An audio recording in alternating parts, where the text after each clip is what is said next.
Part 6, The Last Wall, ironclad keep was falling piece by piece. The southern gate was gone, the outer walls shattered, and the streets of the fortress had become rivers of blood. The soldiers of Avenor were pushed back, retreating to the last defense, the inner wall that protected the heart of the keep. Tharos and Varric stood together, covered in dust and blood. Their men were broken, wounded, and starving, but they still followed their king. There was nowhere left to fall back to. The final stand would be here. Tharos raised his sword. The Crimson Tide thinks this is the end, but today we show them Avenor does not kneel. His soldiers roared, their spirits rising with his words. They knew this might be their final fight, but they would not run. They would stand. At dawn, General Sarek launched his full assault.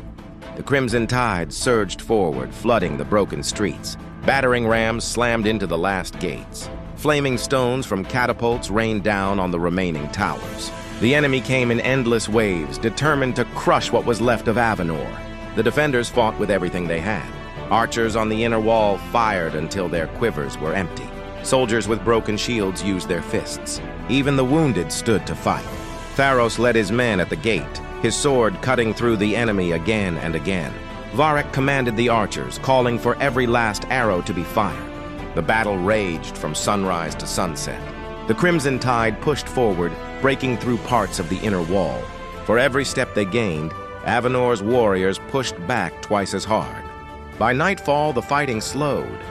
The Crimson Tide pulled back to regroup. Avenor's survivors gathered around Tharos, breathing heavily, their eyes filled with fire.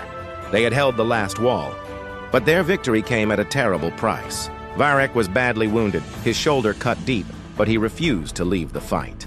Supplies were gone. There were no more arrows. There was no food. The soldiers tied cloth around their wounds and waited. Tharos stood on the last wall, his sword resting against his shoulder. The Crimson Tide would return at sunrise. He could feel it. The final battle was coming. The last wall still stood, but the kingdom's strength was almost gone. Yet Tharos would not break. As long as he stood, Avenor still had hope.